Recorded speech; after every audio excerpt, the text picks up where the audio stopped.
귀한 곳은 없네. 예수밖에는 없네. 주 예수보다도 귀한 곳은 없네. 이 세상 명예와 바꿀 수 없네. 이전에 즐기던 세상 일도 주 사랑하는 마음 맺지 못해. 세상 즐거움 다 버리고 세상 자랑 버렸네. 주 예수보다도 귀한 곳은 없네. 예수밖에는 없네. 주 예수보다도 귀한 곳은 없네. 이 세상 행복과 바꿀 수 없네. 유혹과 핍박이 몰려와도 주 섬기는 내 맘 변치 않아. 세상 즐거움 다 버리고 세상 자랑 다 버렸네. 주 예수보다도 귀한 곳은 없네. 예수밖에는 없네. 아멘. 찾으실 하나님의 말씀은 신약성경 고린도전서입니다. 고린도전서 제1장 18절부터 31절까지 말씀 보도록 하겠습니다.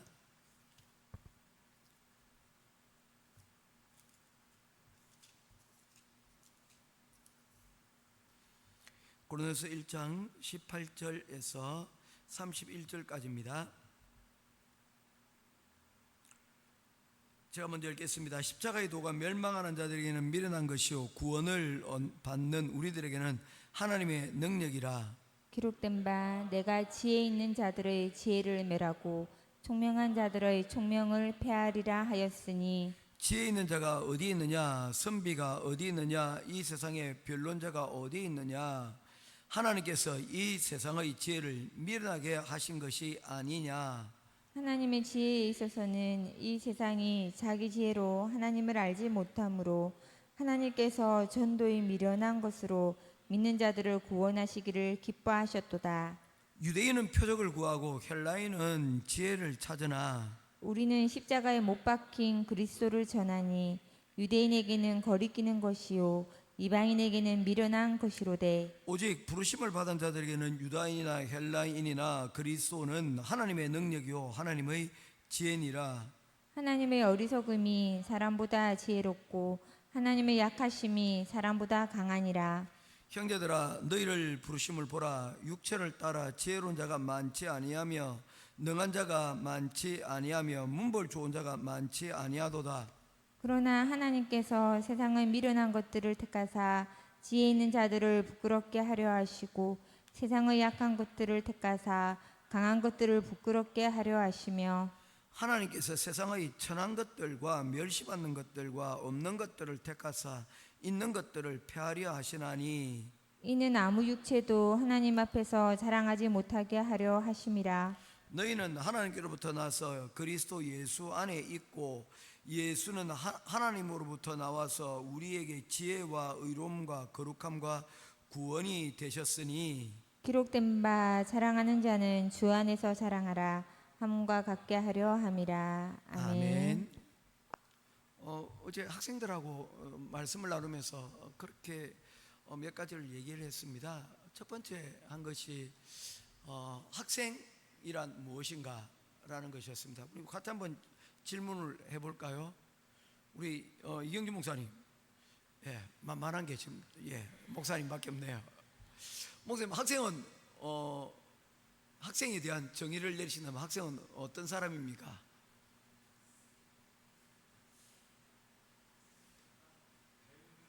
아멘이죠, 아멘이죠. 예, 학생은 배우는 자입니다. 그래서 뭐 그냥 여러 가지로 뭐 정의를 내릴 수가 있지만 뭐 기본적으로 학생은 배우는 사람입니다. 그래서 학생의 학자가 배울 학을 쓰는 이유가 그것 때문이 아니겠습니까? 자, 그렇다면 우리 백진주 사모님, 배우기 위해서 필요한 것은 무엇입니까?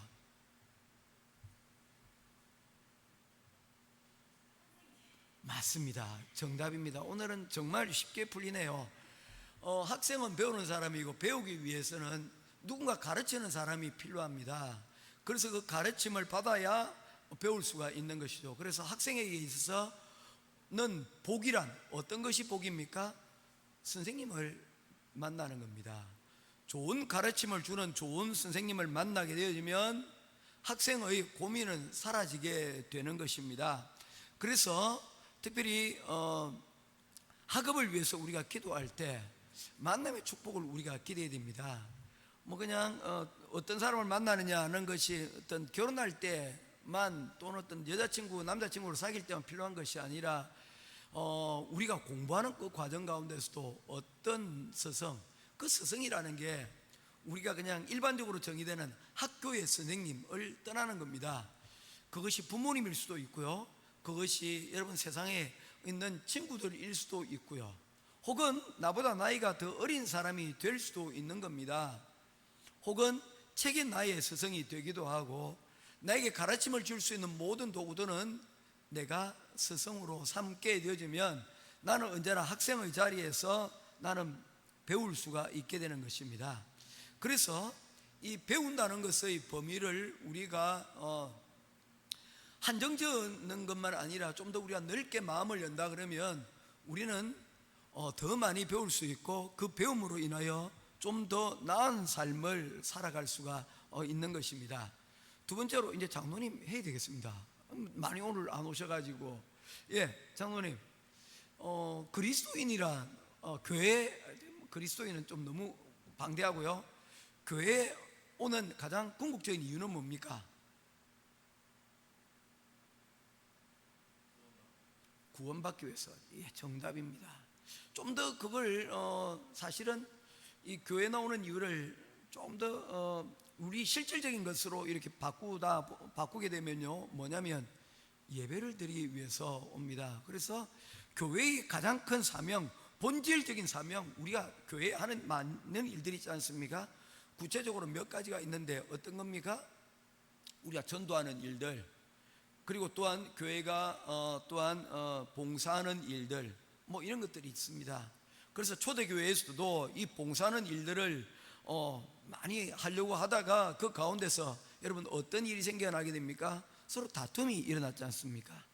헬라파 유대인과 그리고 유대파 어떤 과부들을 돕는 일들 가운데서 우선순위를 어디에 먼저 둘 것인가에 대한 것 때문에 다툼이 좀 있었던 그런 상황들이 있습니다.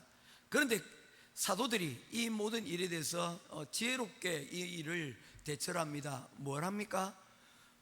이 일은 본질적인 것이 아니야. 이것 가지고 우리가 흩어지면 안 돼.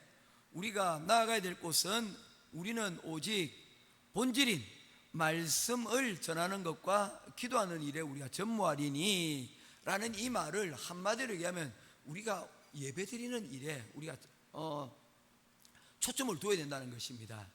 이 예배를 드린다는 것은 다른 것이 아니라 예수 그리스도를 우리의 머리의 자리에 두는 것이고, 그리고 우리가 그의 몸이라는 것을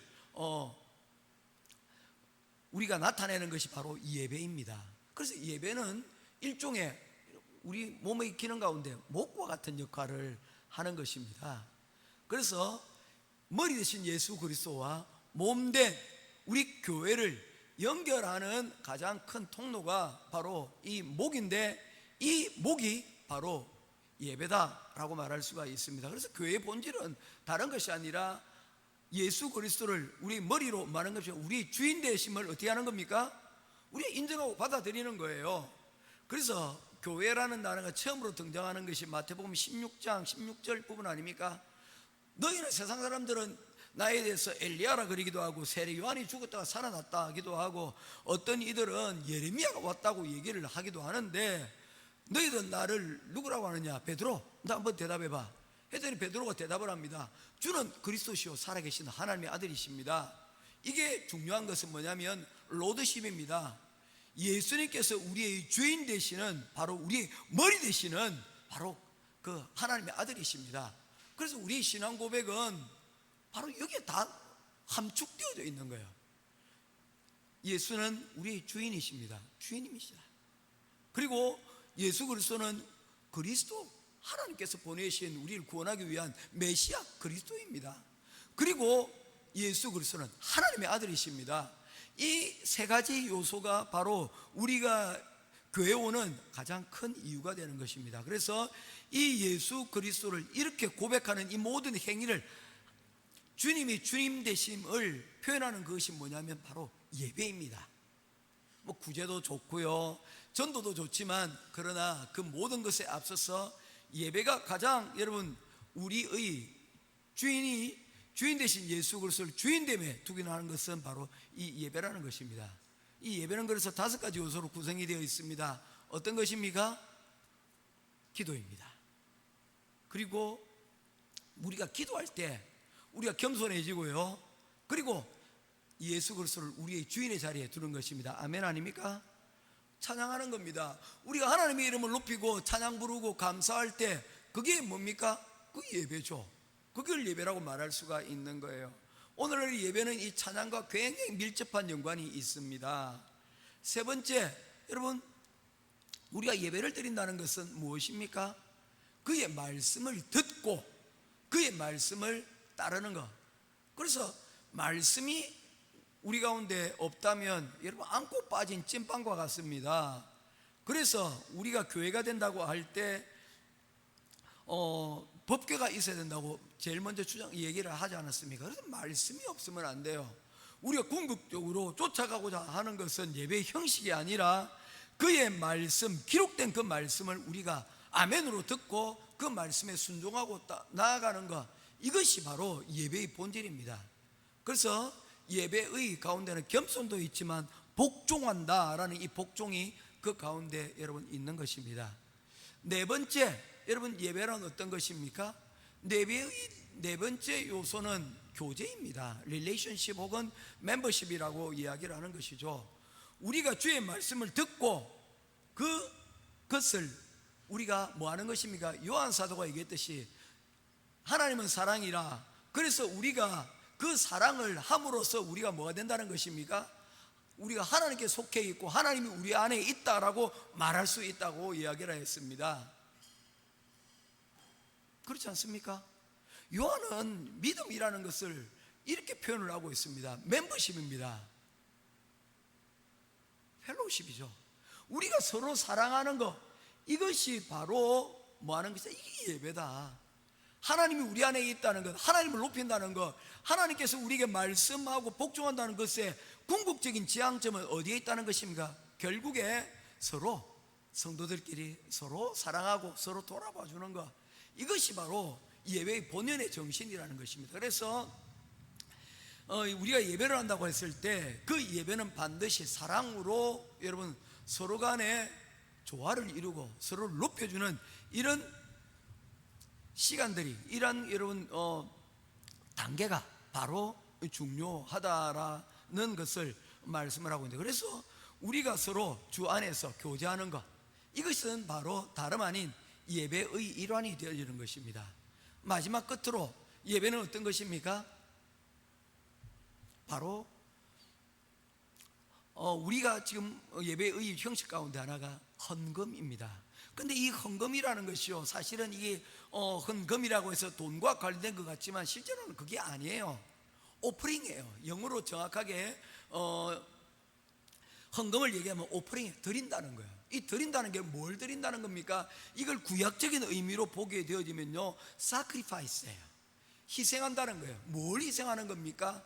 내 대신 내 죄를 대신하여 양을, 내 죄를 대신하여 염소를, 내 죄를 대신하여 소와 그리고 참새를 새를 들여서 하나님 앞에, 여러분 비둘기를 들여서 하나님 앞에 우리 자신을 드리는 것, 그게 바로 예배라는 것이죠.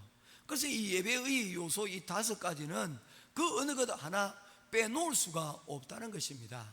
우리가 교회를 온다는 것은 바로 예배를 드리기 위함이고, 예배를 드린다는 것은 이 5가지 요소를 우리가 이 예배라는 것 가운데서 뭘 한다는 것이면 녹여내야 된다는 거예요. 이게 본질이라는 겁니다. 이 본질을 오늘 고린도전서에서는 이것을 무엇이라고 표현하고 있습니까? 바로 이게 십자가라는 겁니다. 마르바던이라고 하는 사람이 지은 책 가운데 예배, 그 거룩한 낭비라는 책이 있습니다. 예배를 가리켜서 낭비라고 이렇게 얘기를 해요. 낭비는 어떤 것입니까? 사용되어지는 것 아닙니까? 쓰임받고 끝나는 것 아닙니까? 예배가 그와 같다는 거예요. 세상 사람들은 이 예배에 대해서 그 낭비에 대해서 어떻게 얘기하냐면 쓸모없는 것이다, 그것은 아무 능력이 없는 것이다 라고 얘기하는 거예요. 그건 지혜로운 것이 아니다. 오늘 고린도전서 1장에서 말하고 있는 이야기가 뭡니까? 로마인들과 헬라인들이 말하고 있는 십자가는 능력이 아니라는 거예요. 그것은 어쩌면 형벌의 상징이고 그것은 무능의 상징이라는 겁니다. 도대체 십자가에 왜 박혔다는 거예요? 그것은 세상이 혐오하는 것들이요, 그것은 내가 능력이 없다는 것이고 그걸 표현한다는 것이죠. 내가 힘이 있고 능력이 있다면 그 십자가를 내가 질 이유가 없기 때문입니다. 십자가에 못 박힐 이유가 없기 때문이라는 거예요. 언젠가 아주 오래전 이야기입니다. TV 프로그램 가운데 아마 그때가 법의 날이었을 거예요. 이 법의 이야기를 하면서 법에 대해서 여러 가지 이야기를 하는데 제가 깜짝 놀란 것은 어떤 한 분 법을 이렇게 가지고 업으로 하고 있는 변호사와의 이야기였습니다. 법은 모든 사람들에게 평등한 것입니까? 라고 얘기했는데 1초의 망설임 없이 법이 어떻게 모든 사람들에게 공평할 수가 있습니까? 법은 공평하지 않습니다. 만약에 법이 다 공평하다면 우리가 이 변호사를 해야 될 이유가 없다는 거예요. 우리가 높은 수임료를 받을 이유가 없다는 거예요. 변호사마다 1급, 2급, 3급으로 나뉘어져 있는데 그 급이 뭐냐면 바로 판결을 굽게 할 수 있는 능력에 따라서 그렇다는 거예요. 그러면서 그 기자는 무엇을 이야기를 했느냐면 그 당시에 하나 김성현 회장의 경우를 들었습니다.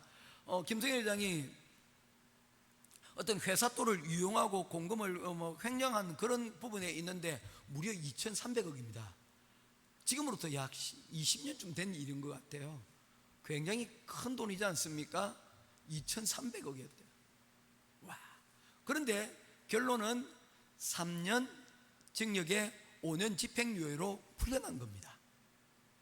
그러면 해볼 만하지 않습니까? 2,300억 정도? 2,300억 횡령하고 변호사 100억 주더라도 2,200억 수진받는 장사 아닙니까? 3년 교도소행을 받았지만 5년 동안 형이 집행유예가 되기 때문이죠. 그런데 비슷한 경우가 있었습니다. 한 사람이 징역을 1년 6개월 받게 되어지는데 1년 6개월 받은 사람의 죄목은 15만 원을 짜장면값 배달 갔다가 그 수금한 돈 15만 원을 갖고 튀었다는 거예요. 그래서 그 또한 재판을 받게 되었는데 징역 1년 6개월이 받게 되었다는 것입니다. 이렇게 되어지면 우리가 이야기할 수 있죠. 이게 과연 공평한 것입니까? 라고 물을 수가 있지 않습니까? 장로님, 이 이야기를 들으면서 어떤 생각을 하십니까? 배달 시키지 말아야 되겠구나. 자, 여러분 궁극적으로 여러분 어떤 것을 얘기하고 있습니까? 세상에 너희들이 자랑하고 있는 것들이 어떤 능력이요, 어쩌면 여러분 그들이 지혜를 여러분 자랑한다고 하지만 사실 세상의 자랑거리들이 다 옳은 것만은 아니라는 것을 말씀하고 있는 것입니다. 그들에게 입장에 있어서는, 그런 실용성을 따지는 그들의 입장에서는 십자가는 부끄러운 것이요 자랑거리가 되지 못한다는 것입니다. 그런데 그리스도인의 고민은 거기부터 시작이 되어집니다. 그리스도인에게 있어서 자랑스러운 것은 예수 그리스도의 십자가라는 것입니다. 예배라는 것입니다.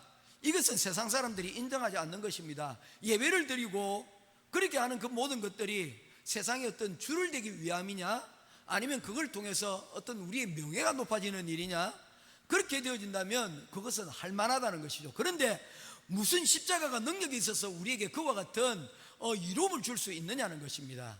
다시 말해서 오늘 드리는 우리의 예배가 어떻게 우리에게 실용적인 유용성을 우리에게 줄 수가 있냐는 것입니다. 그래서 이런 것들을 가리켜서 그들은 우리를 부끄럽게 만드는 것이지 우리를 자랑할 수 있는 유용성이 있지 못하다는 것입니다. 거기에 대해서 이 로마서 기자는 이렇게 말씀하고 있습니다. 26절입니다.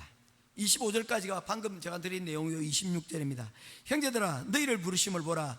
육체를 따라 지혜로운 자가 많지 아니하며 능한 자가 많지 아니하여 문벌도가 많지 아니하도다. 자 여러분, 그래서 바울 사도도 역시 그렇습니다. 자 봐, 그래서 우리 오늘 교회의 우리 성도들을 보게 되면 자랑할 만한 것들, 세상에 드러내놓고 자랑할 만한 것을 가지고 있는 사람들이 많지 않아. 그런데 그 이유에 대해서 계속하여 말씀하고 있습니다. 그러나 하나님께서 세상의 미련한 것들을 택하사 지혜 있는 것들을 부끄럽게 하시고 세상의 약한 것들을 택하사 강한 것들을 부끄럽게 하려 하시며 하나님께서 세상에 천한 것들과 멸시받는 것들과 아무것도 없는 것들을 택하사 있는 것들을 폐하려 하시나니 이는 아무 육체도 하나님 앞에서 자랑하지 못하게 하려 하심이라. 아멘. 여기에 답이 있습니다. 궁극적으로 이와 같이 예배 또는 이 십자가를 통해서 예수 그리스도께서 이를 통하여 복음을 전하시는 도대체 이유가 뭐냐는 것입니다. 세상이 자랑하고 세상에 강한 것으로 하지 아니하고 능력이 아니고 어쩌면 세상에서 부끄럽게 여기고 힘이 없는 이것으로 하나님의 복음을 전하고 하려고 하는 이유는 바로 이 구원과 그리고 우리 받은 이 복음이 뭐기 때문입니까? 이게 무엇이기 때문입니까? 이게 우리 힘이 아니라는 것입니다.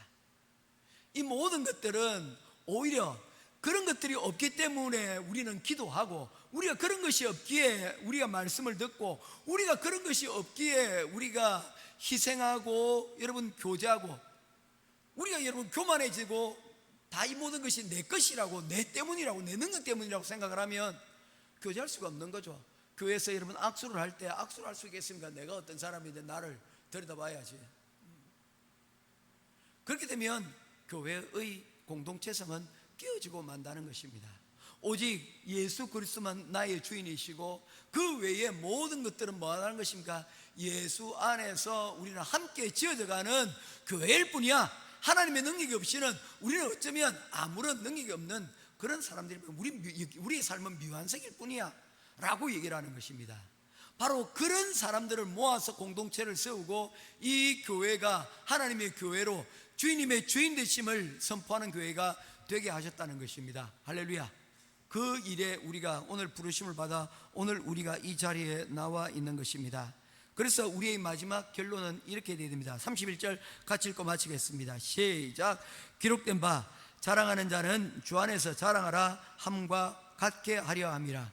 즉 이 말은 무엇입니까? 우리의 자랑은 오직 뭐밖에 없다는 것입니까? 예수 그리스도 한 분. 우리의 자랑은 뭐밖에 없다는 것입니까? 그분을 예배하는 바로 이것이 우리의 자랑이다 라고 말씀을 하고 있는 것입니다. 모쪼록 이런 자랑이 오늘 아침에 충만한 저와 여러분 될 수 있기를 주님의 이름으로 축원합니다. 이런 자랑이 충만하기 위해서 필요한 것은 무엇입니까? 바로 우리가 예배하는 자가 되는 것입니다. 우리가 예배하는 자가 된다는 것은 무엇입니까? 우리가 예수 그리스도를 우리의 서성으로, 그리고 우리는 그 말씀을 배우는 자로, 그래서 이 모든 세상의 삶 가운데서 하나님의 은혜를 배우고 익혀 그 배운 것들을 널리 퍼뜨려 우리와 같은 이 알무의 자리 가운데로 나아가는 바로 이것이 우리 자랑인 줄 믿으시고 오늘 하루 주 안에서 이 배움으로 승리하는 저와 여러분 될 수 있기를 축원합니다. 아멘. 기도하겠습니다. 고마우신 아버지 하나님, 은혜와 사랑을 감사합니다. 십자가를 자랑하라고 말씀하였습니다. 복음이 우리 자랑이라고 얘기했습니다. 세상의 자랑의 기준에 이 십자가는 맞지 않는 것이지만 예수 그리스도는 이 십자가를 통하여 하나님의 사랑과 하나님의 은혜를 우리들에게 베풀어 주셨습니다. 그래서 이 십자가는 우리의 신앙의 자랑이 되어집니다. 오늘도 이 십자가 신앙을 우리가 부여잡고 오늘 예배 자리로 나왔습니다. 오늘 우리가 드리는 이 예배를 통해서 주님이 주인 되시고 오늘 하루의 삶도 우리 모든 삶들이 예배와 연관되어지는, 그리고 예수 그리스도를 배우는 바로 그런 귀한 시간 하나님 되어줄 수 있도록 하나님 함께하여 주시옵소서. 우리 모든 것 되시는, 우리의 주인 되시는 우리 주 예수 그리스도 이름으로 간절히 기도드리옵나이다. 아멘. 하늘에 계신 우리 아버지여, 이름이 거룩히 여김을 받으시오며